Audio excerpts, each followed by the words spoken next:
We do have a mystery line situation, and I'm going to play it for y'all. Hey, I have a topic for you. This is the situation. About a couple of years ago, we had a child who passed away of cancer, of brain cancer, and all the time through our relationship, he's been locked up. And I told him if he got locked up one more time, that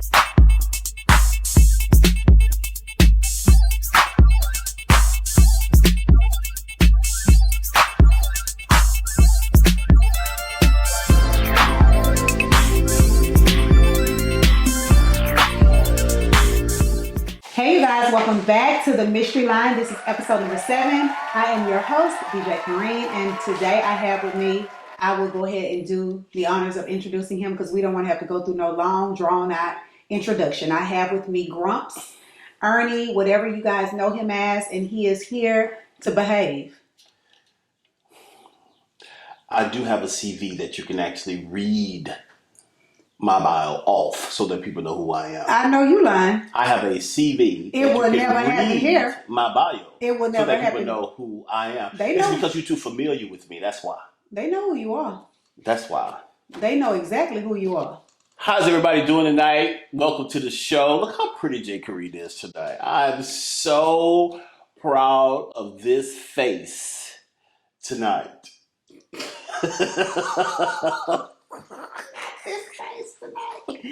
It kills him on the inside to give me a compliment, y'all. It just burns him up on the inside. But we're going to get things started. And what we're going to start with tonight is we're going to briefly touch on some of the questions and topics that we talked about last week, only to get a male's perspective. On last week, I had my co-host Shayla, who was wonderful, and we talked about a few things. And I just want to hear a male's perspective on some of the things that we talked about.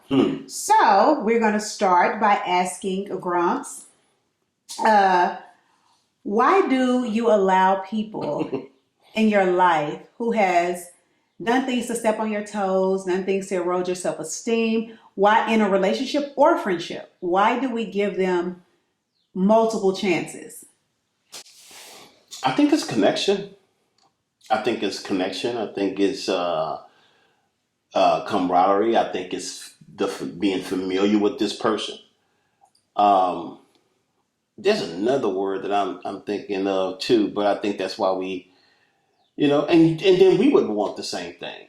Even if it's conscious or subconscious, we would want, if we are here acting wild and out, right? I think that we would want somebody to give us a chance to.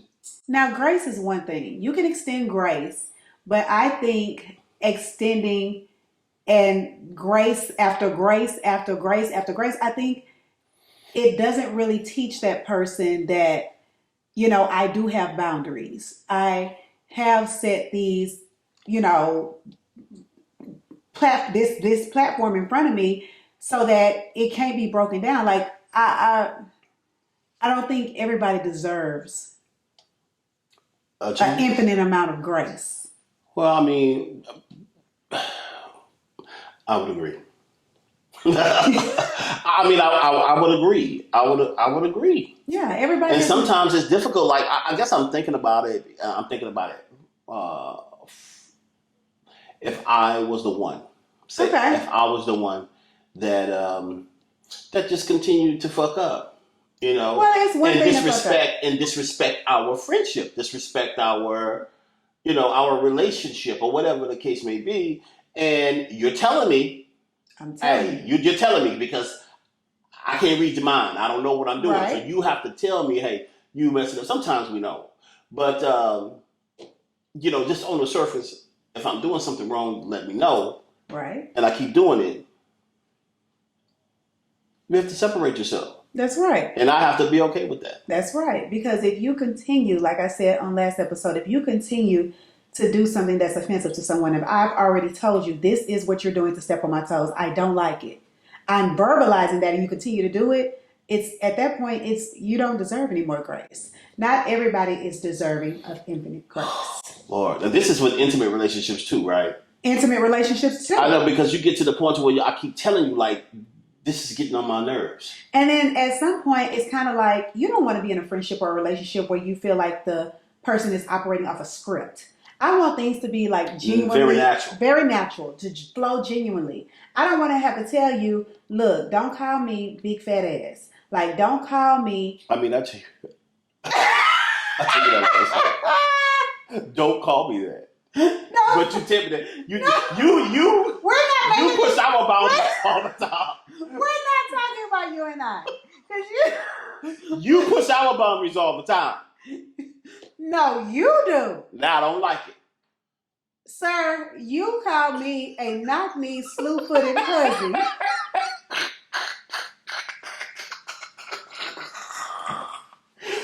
You push our That's boundaries what you called me.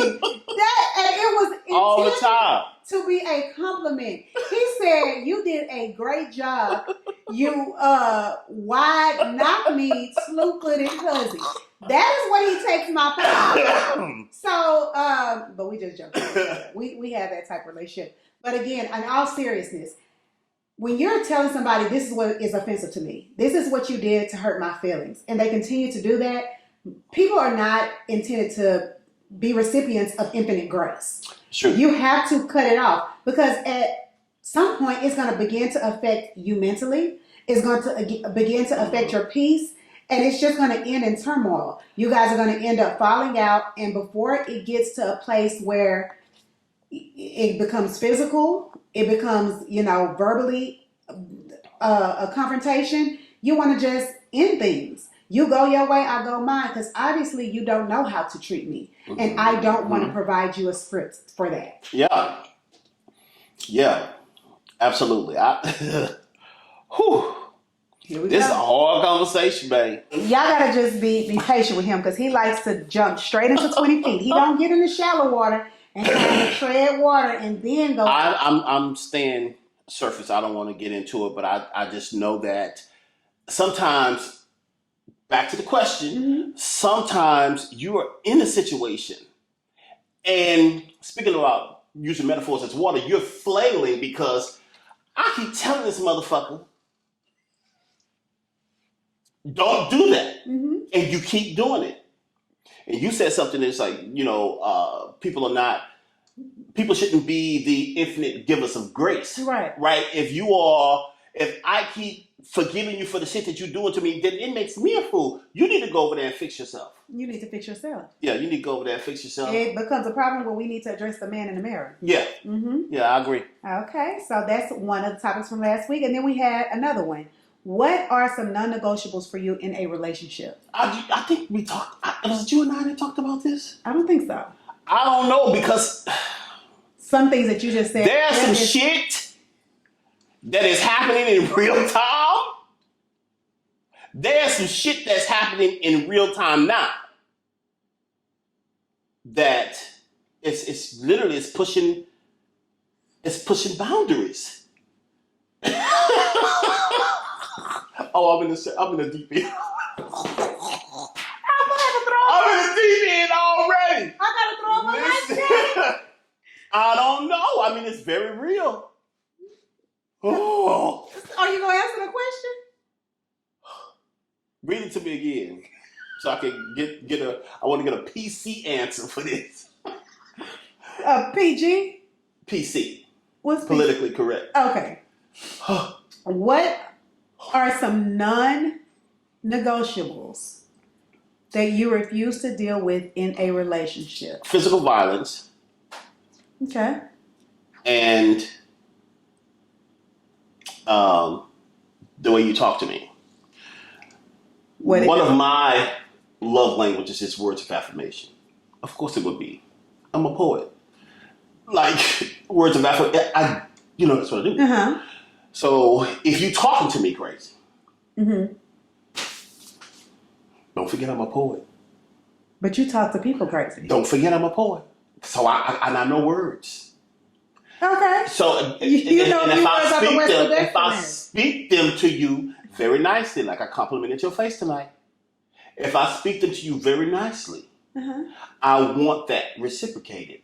I want you to be able to do that. Don't talk to me like you're a goddamn fool.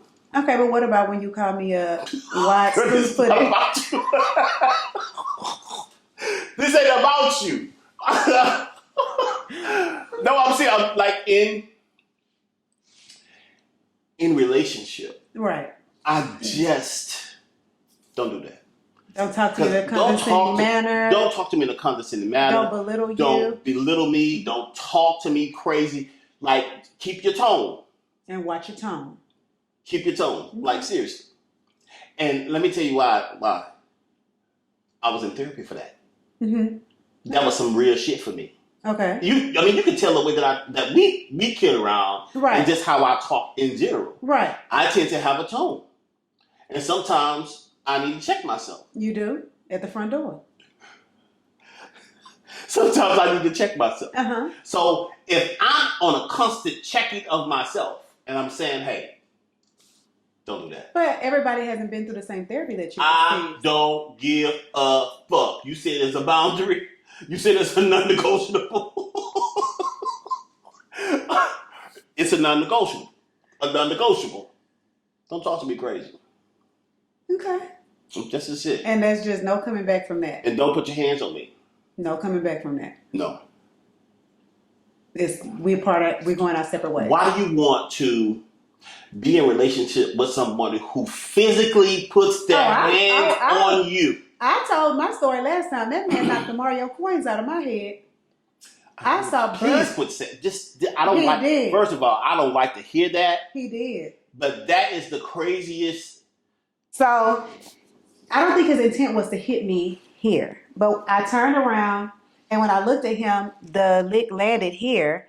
And like I said, he hit me so hard, I kind of like blacked out a little bit. And it's like I saw those little birds flying over my head. Okay. I couldn't even get my words together. I had to stand up and realize, like, where am I? First of all, let me say this. I'm going to say something. Ladies, forgive me. I'm just talking from a man's point of view, how a man would actually think. To say, and I hate this. I hate it. You turned around and say what? Probably a whole bunch of cuss words. Yeah, if we're in a heated argument. Y'all are in a heated argument. Correct. He is puffed up. Correct. You seem to be walking away from him. Are you in his face? No, I was walking away. So you was walking away. That's what I thought. So you was walking away from him. He's still rah. You decide that. Actually, it happened outside. I was going to my car. I was leaving. So he followed you out. Yes. And he rah. Rah. And then you turn around just because you felt like, why didn't you walk away? And then why didn't you I was walking away. He was following me. No, yeah, he was following you, talking shit. Why you just didn't get in a car and drive off? Why you felt the need to turn around? Well, it's the heat of the moment. So it was, I guess, acting off emotion. It was in the heat of the moment. He probably said something slick, and I turned around to respond. Did he show any signs of violence prior to that? Like, even in that argument, was he, say, like, y'all in the house, right? And this argument is happening. Is he, like, in your face? Did he push you and stuff like that? Okay. So he was in your face, already physical with you. Mm-hmm. Maybe not as physical as him hitting you when you're outside. Correct. Which is fucking bananas to me. So he didn't care where he hit you at. Mm-mm. Right? So y'all in the house. He puffed up. He is, following you out or whatever the case may be. He say something to you. You turn around, get slick back with him. He knocked you in your face. Mm-hmm. Why didn't you just get in the car?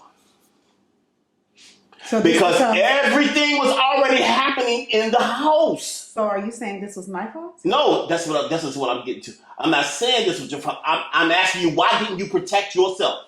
Because he was already in this house getting physical with you. Well, this is my thing. When you are in a heated argument, I don't feel like any licks should be passed.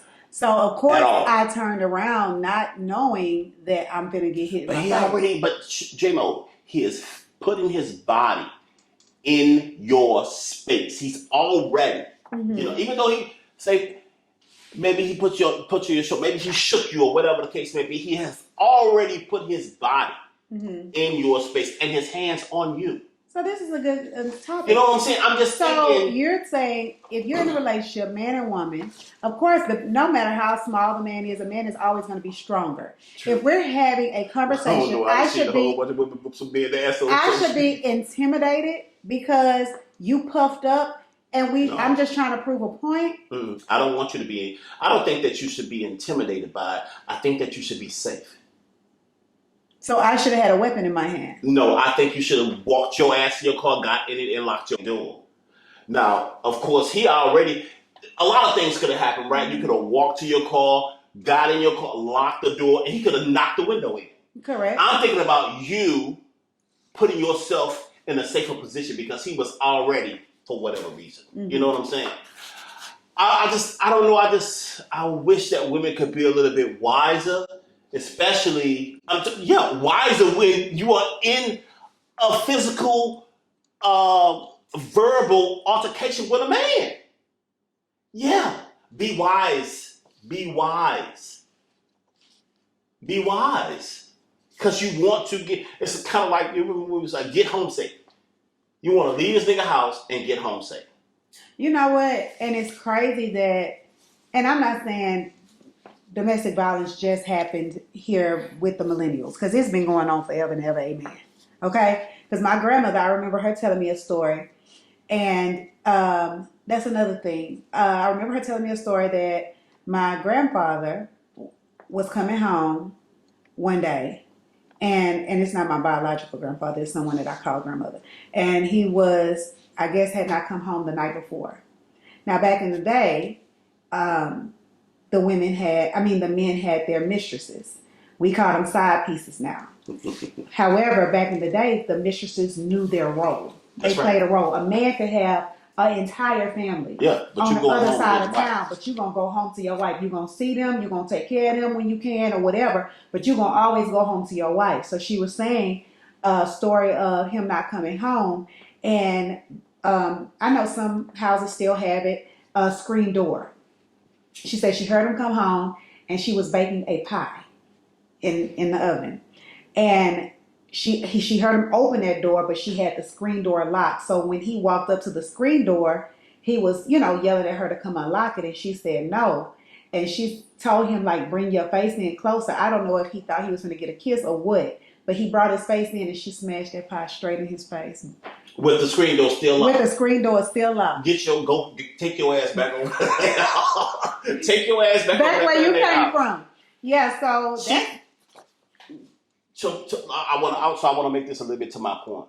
So you said protect yourself. Protect yourself. Because you still could have came to the screen door. Could have. However, she felt that barrier was a protection. And it was a notice to you, bitch. I know where you was. I know what you did. Go back somewhere else until I'm not angry anymore. And no, they didn't separate. If y'all were thinking that they didn't separate. Like I said, back then was totally different. The mistress, like I said, he could have had a family on the other side of town. You're gonna always come home to your wife. And the mistress was not to be seen or heard. The wife was never to find out about her. It wasn't no hello Barbara, this is Shirley type calling going on. It was none of that.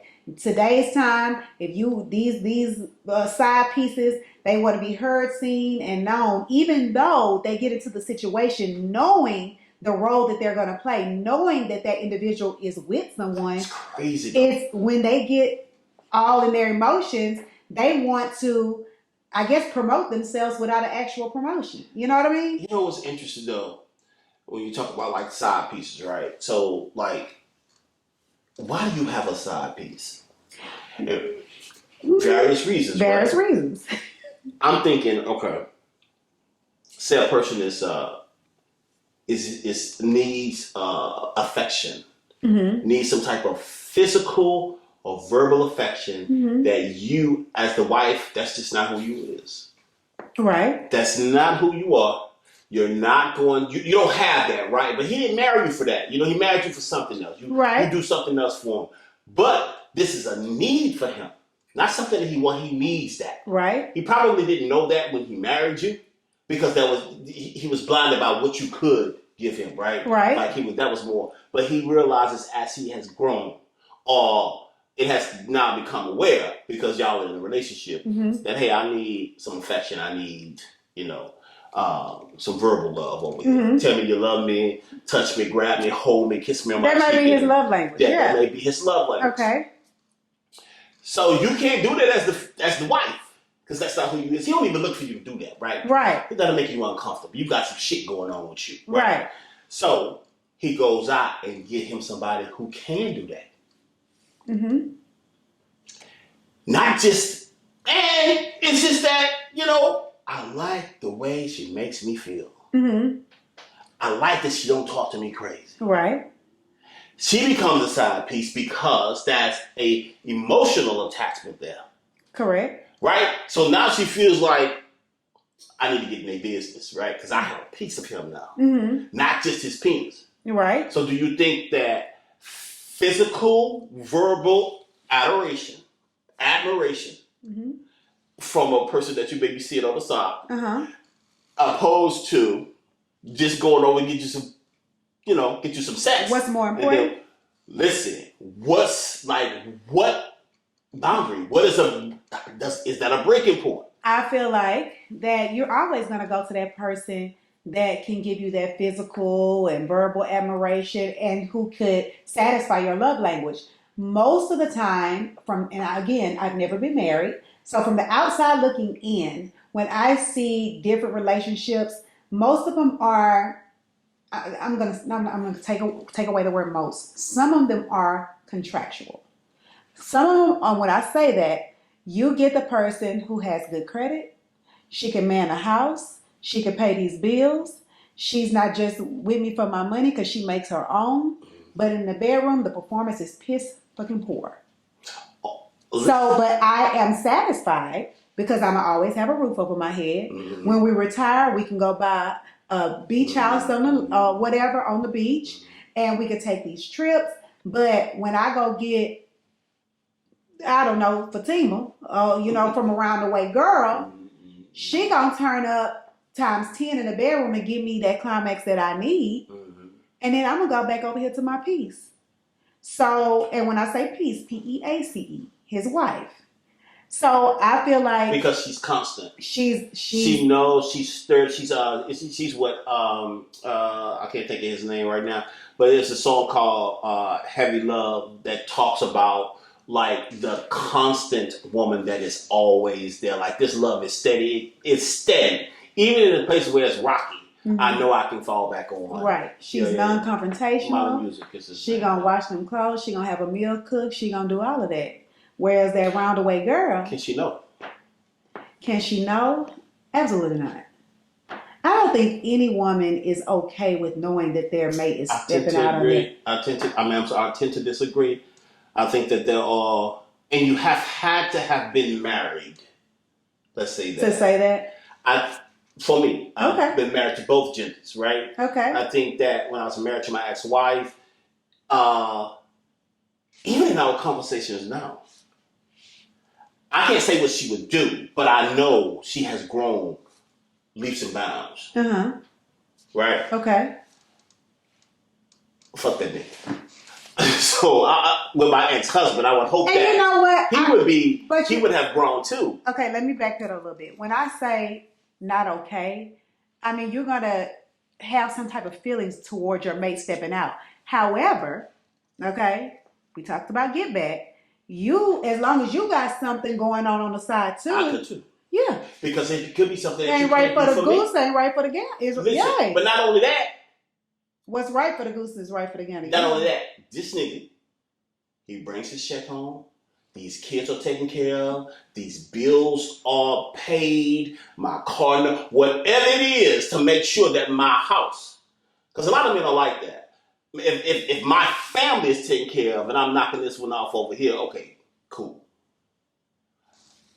But if that ain't being taken care of, and then the wife is, I think she'll still feel a way about it, right? She'll still feel a way. I think that he'll feel a way about it too. But it could be an understanding. You can feel a way, but this is the understanding. You can feel a way about it. Again, long as you don't bring me home no diseases, you don't bring me home no babies. No babies. Those are the breaking points. Diseases and babies. I heard are very much so breaking. No one should be bringing home any diseases now. None. If you bring home a disease, bitch, you are careless and you do not fucking care about your sexual health. It's too much shit out here for you. There's too much prophylaxis exposure and too much post prophylactics exposure. You should not have no diseases. If you have a disease, you have not taken an you don't care, and you bring it to your wife too, and you bring it to your wife. I'm talking about like in today's time. Back in the day, they didn't know, right? But today, there's too much information out here, too much protection out here for you to bring it. If it has anything to do with sexuality or having sex outside of your marriage, you should never bring anything back home to your partner. Ever. Never. It's just you're careless. But you will be surprised to know that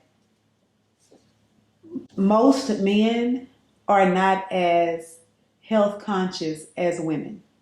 They're not going to the doctors as they should. They go to the doctor when something's wrong. Yeah, and see, okay, yeah, I would say you're right because I run into a lot of men who don't have primary care physicians. Correct. And you 30 and 40 years old, you should at least have a primary at 25, especially if you're sexually active. Yeah. But you depend on the emergency room and those clinics to get you. No, you need to have a primary care physician. Correct, I would agree. Like I was saying, a lot of men are not very health conscious. I think women are more concerned with their health. Hence, we have annual, visits that we do once a year and things like that. I don't think men typically do go to the doctor. No, I think we wait till like those primary ages. Like I just recently had a colonoscopy. Yeah, like 35. Something may have to happen, if your sex drive is going down, something's happening to your testosterone. So like those big ages, those transition years, I think you might be right. Okay, so we have kind of brushed the topics that we talked about on last week with Shayla.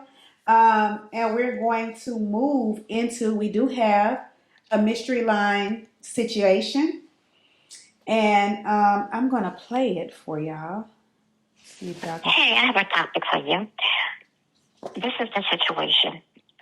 About a couple of years ago, we had a child who passed away of cancer, of brain cancer. And all the time through our relationship, he's been locked up. And I told him if he got locked up one more time, that I was going to go out and do me. So much was going on. I was taking care of the kids by myself, like always, because he was locked up. So I'm not going to lie and say I went out and started dealing with somebody. Yes, we were married. And he found out because he went through an old phone of mine and found out, he's seen information on there. I don't feel that I was wrong because you were locked up and I was on my own, struggling and fending for myself. And now he thinks that it's okay to keep punishing me. What do you think I should do? What's the punishment? I had enough. Okay. All right, so we're going to kind of give us I'm going to sum this up. Yeah. So it sounds like she was married to someone who is incarcerated. During the time of the incarceration, they had a child that passed away from brain cancer. It sounds like he has been a habitual lawbreaker. So it sounds like he's been locked up more than once or twice. And she, basically told him, if you continue to do this revolving door going in and out of jail, I'm going to, I guess, get me somebody on the side. So the last time he was locked up, she hooked up with someone. He went through an old cellular phone that she had, found out about this individual, and now he is punishing her. And I guess that would be my question too. What is this punishment that we're talking about? Yeah, I don't know what the punishment is. I don't know if it's steady bringing up the situation. I don't know. There's so many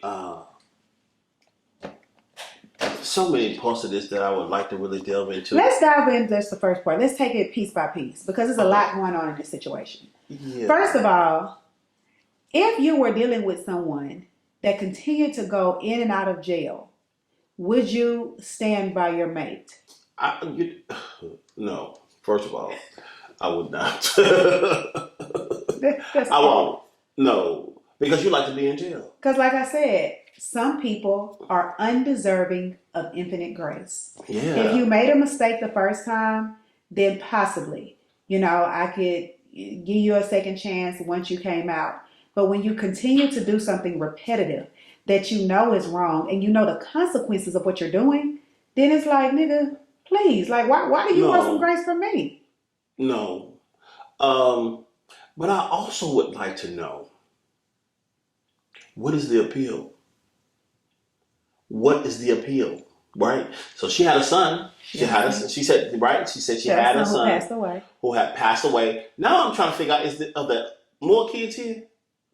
I don't know. So it's just so many questions, right? Right. Had a son to pass away. Daddy went to jail. Told her, he went to jail. She said, listen, you keep going to jail. I'm finna find me a man I hate in these streets. Mm-hmm. This is what's going to happen. So he feels a way about that. Now he keeps bringing up the fact that she found somebody else out in the street. And I guess maybe it's making her feel bad because she has to talk about that.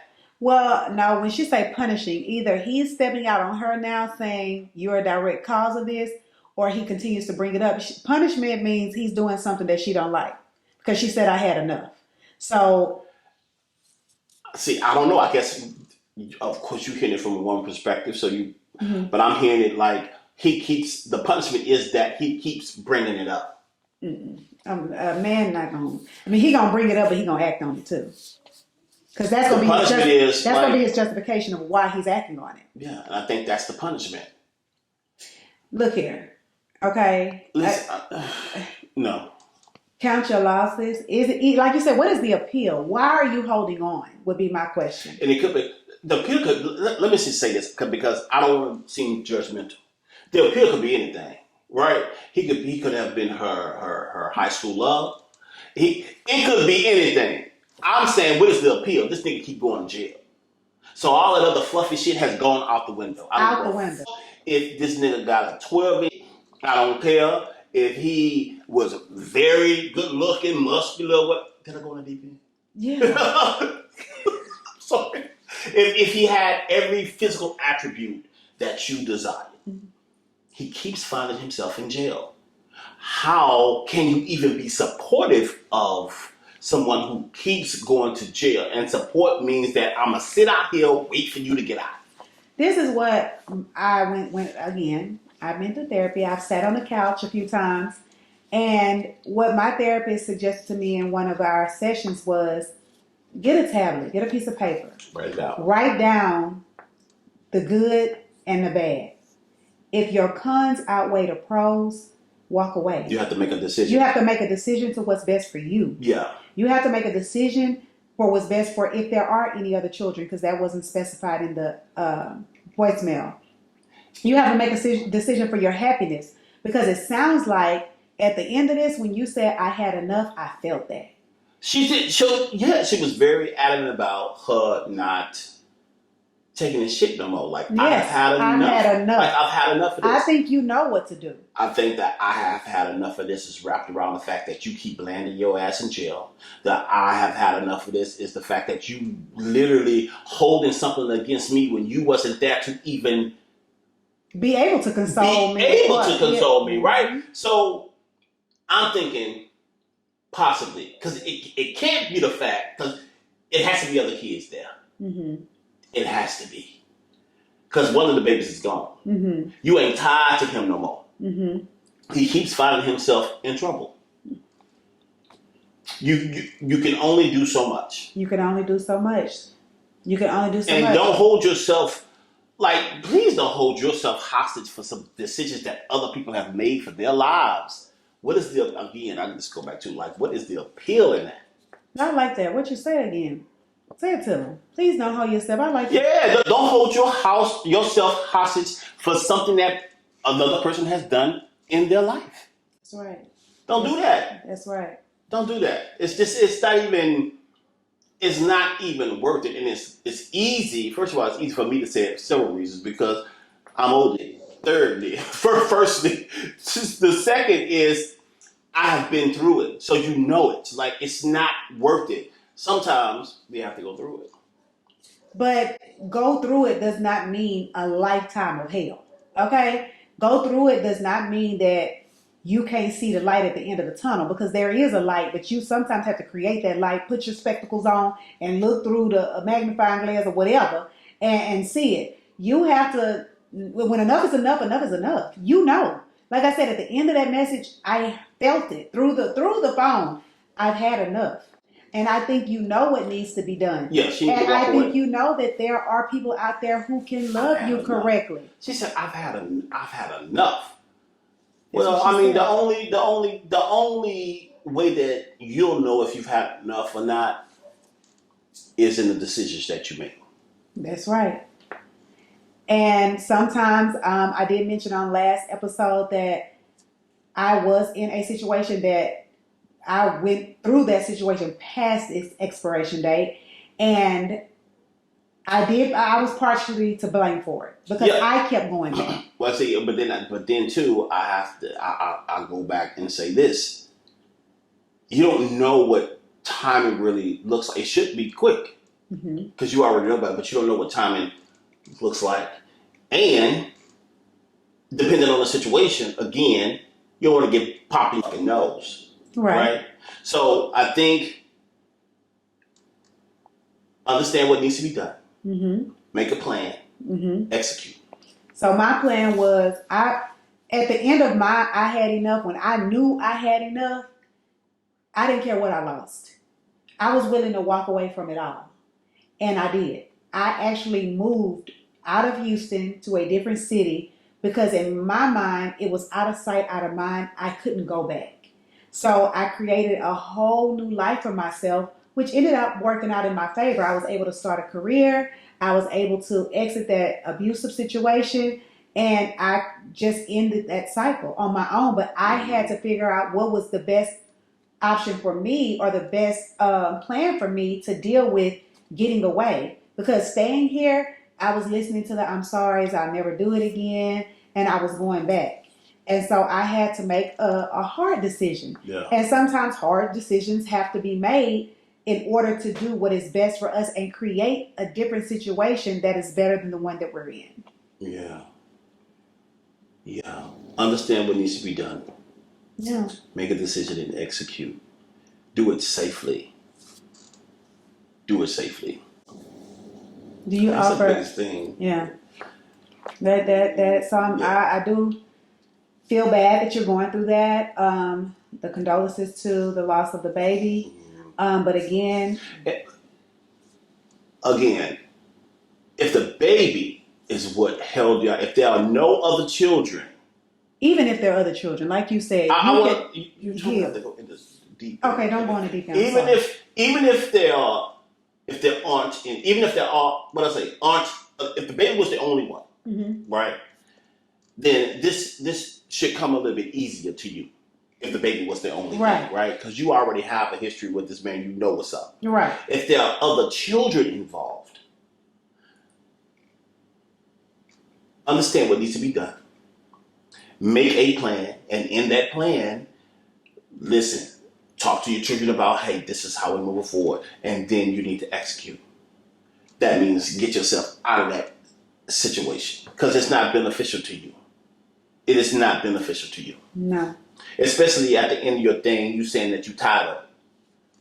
Sometimes we can be sick and tired of it. And you know what? It's crazy that we can be in these situations with people and they can do stuff, that we have to forgive them for. But when it's time to reciprocate or to give back that grace, they don't do that. It's not in them.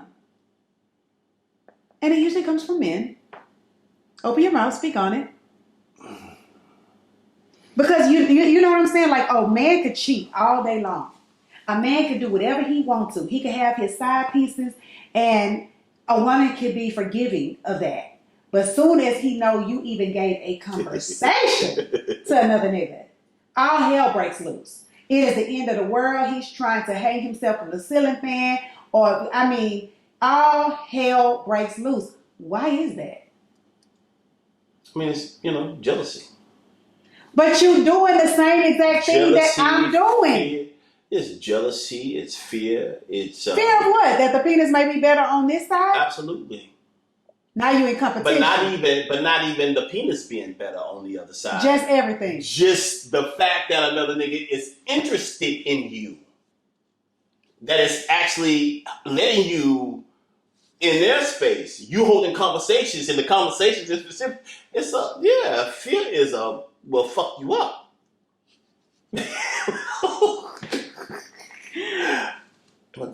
Too deep. No, you are. Okay. But anyway, fear will mess you up. I think that we have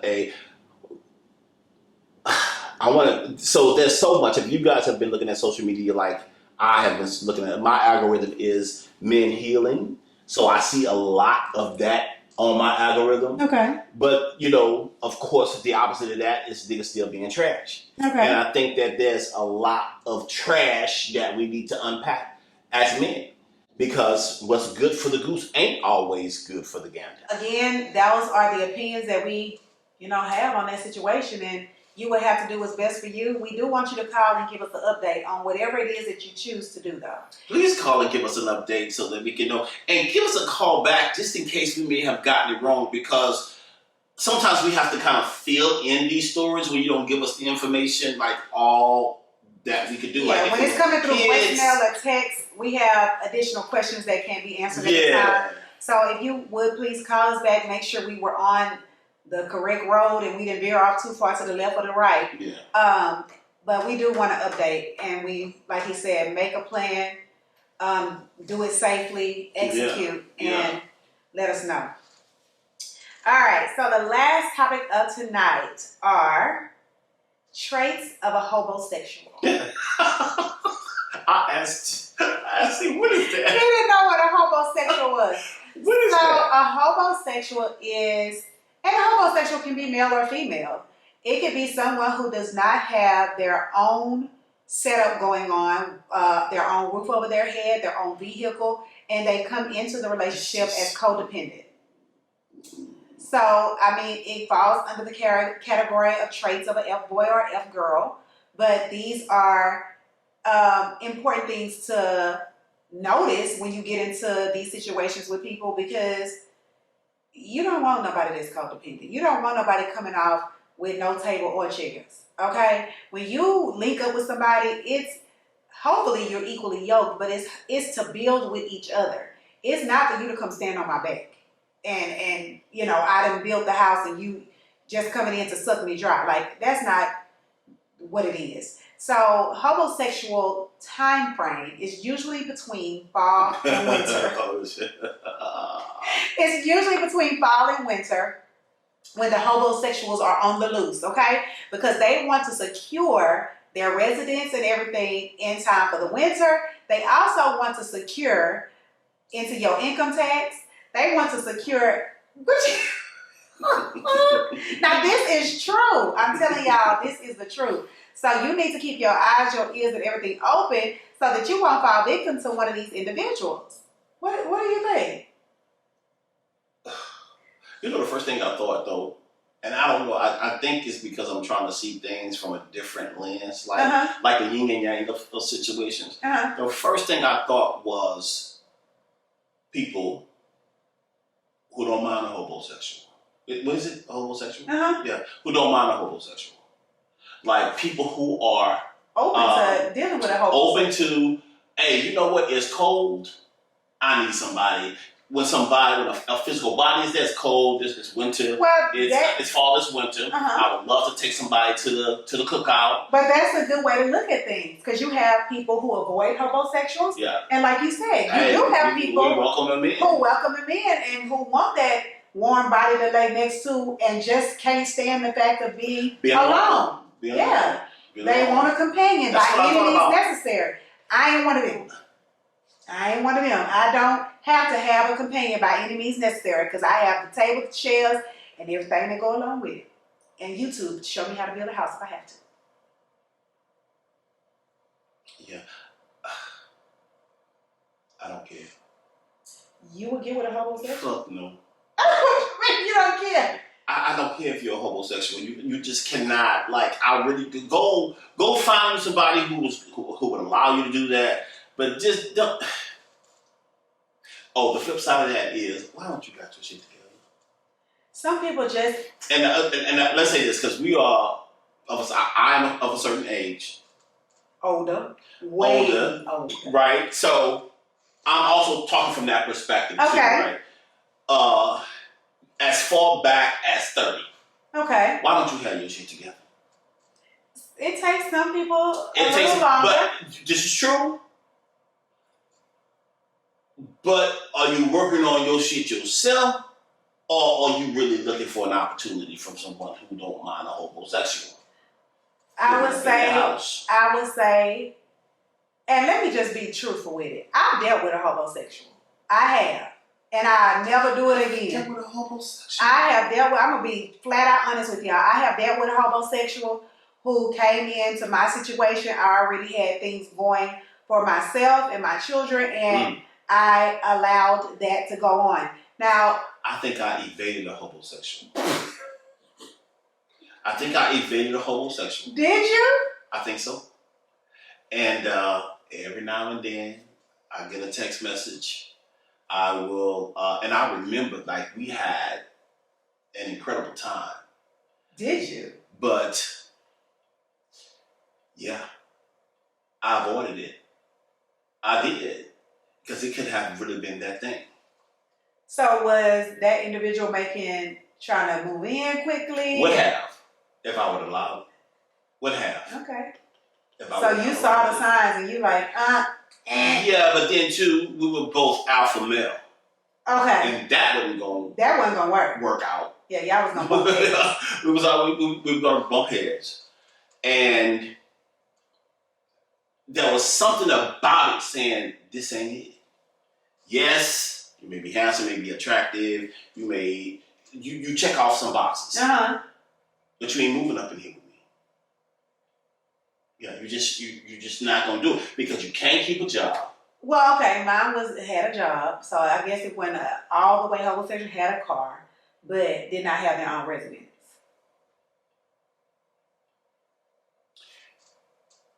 Eventually, got a job, kept a car, but why don't you have your own?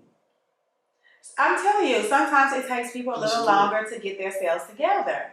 It takes them a little longer, and it could be for lack of knowledge from being taught that. That's why I instill in my children financial literacy, credit, the importance of credit, things like that.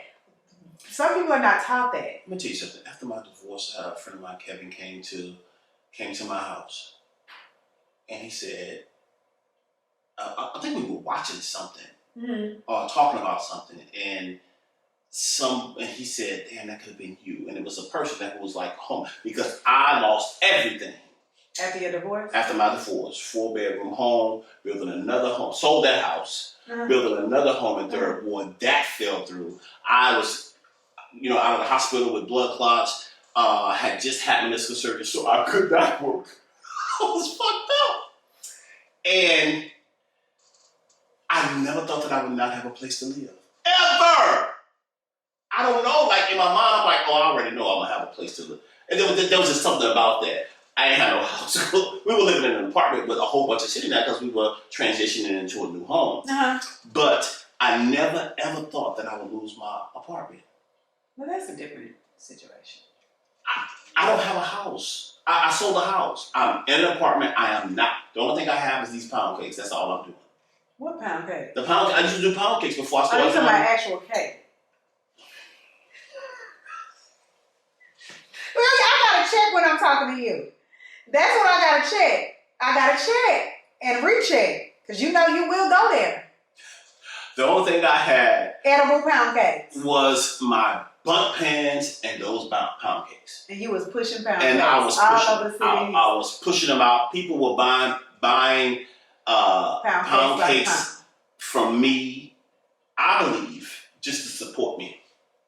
Well, that's why I buy my cakes. Just to, like, they knew that I was going through a divorce, and they were back. I'm like, I don't know, but I was did not miss no rent. You hear me? I got that's a blessing. Help from people who was there for me. That came in, but I never thought that I would never have a place to live, and I didn't have no income coming in. I was at Indiana for 15 years and left that job to do full-time entrepreneurship. But even when all of that shit fell apart, I never thought that I would never establish a place to and live. like I said, sometimes we fall on hard times. That's understandable. But when it's something that has gone on for a long period of time, and you have no explanation as to why this or that happened, because I'm not saying things don't happen, because I do understand things happen. Because I never had a car. I mean, I have been without a car before. So. And I've been without employment before, which is how I started my career before I walked away from this last job, because y'all know y'all don't know, but I was at my last employer for 19 years, 19 plus. But I've been without a job. I have lapsed in employment and things like that. So things do happen. But if an individual has been going through the same cycle for an extended amount of time, I just am curious as to know why. Or what is your plan to come out of it? But there are people out there who just do not tolerate homosexuals. And they're, like myself, he doesn't tolerate them. But there are also, when you're looking at it, like he said, from a different lens, there are also people who welcome you in with open arms. They want that type of companionship. Hey, you're gonna show me you're gonna show me some attention. Come on up in here. Give me this fantasy that I want. I will pay you for that. And we have to respect that. People come in and make their house a home for you. Hey, listen, you do it. They do it all the time with these ladies and these love after lockup. You listen. I got a home that you can already move into. It's ready made for you. Just come and make me feel good. Well, so we can't yuck people's yum. I'm learning how not to yuck people's Well, let me not yuck anyone's yum, but you ain't coming. I avoid homosexuals at all costs. One, because I work very hard to attain the things that I have. And you've experienced it. And I've experienced it. Yes. And I'm also trying to set an example for my children. So, therefore, no. Well, I think we have brushed on some interesting topics tonight. Sometimes we veer a little too far to the left or the right, but we are very thankful that you guys are tuning in. You are offering your insight in the comment section, and you are tuning in from week to week when we post these. And I just want to say thank you for sticking with the mystery line. I hope you are here for the long run, because we have a lot of things in store, a lot of topics that we want to talk about. And before we end this segment, though, a lot of y'all want to know, how did we meet? Here he goes. He didn't know that one was coming. He didn't know that was... Look at him. How did we meet? At New Jam. Okay. That's it. It was a dance competition and I ate up. That's how we met. Now you need to stop. There was a dance competition and I ate her up. I do believe there's a recorded dance competition. And I don't believe you ate me nothing. But anyway, we met at the gym years ago through... I didn't meet you first. Denisha met you first, right? Denisha? Yeah. Denisha was the first one that I met. Yeah, Denisha was the first one. He was out on the floor with the other exercise equipment struggling. You know, he was one of those people that look at the sticker on the machine and like, okay. 60 pounds lighter. 60 pounds lighter. I just want to let y'all know. I'm going to get this weight off. Just don't worry about it. He was out on the floor and he was invited in. I was a dance instructor. He was invited in by another dance instructor. And he came in with them two left feet dancing all on top of people. Listen, there's a video of me dancing on my page. Please go find it. Come back here and let us know. What are you who got talking two about? left feet. Are you talking about the little TikTok things you were doing? No, Jay. What are you talking about? No, like yeah. Oh, child, please. Anyway. Anyways, there is a video also of a solo dance competition between him and I, and it was very evident who won. But anyways, that's how we met. Some of y'all were asking, so I wanted to let you guys know. But we are going to end this segment. This wraps up episode number 7, and we'll see you guys next time. Thank you for tuning in. I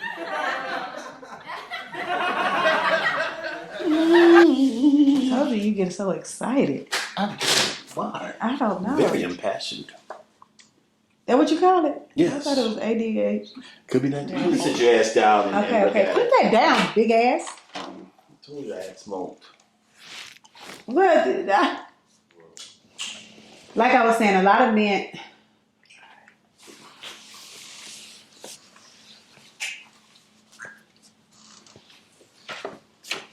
You know, because when you sit down, you sit straight down. You shouldn't move the chair. You plop your ass down every time, and it slides into my expensive box. This thing and get it from behind me. That's what you could do. I'm sick of it, and I'm sick of all these goddamn tags on this shit.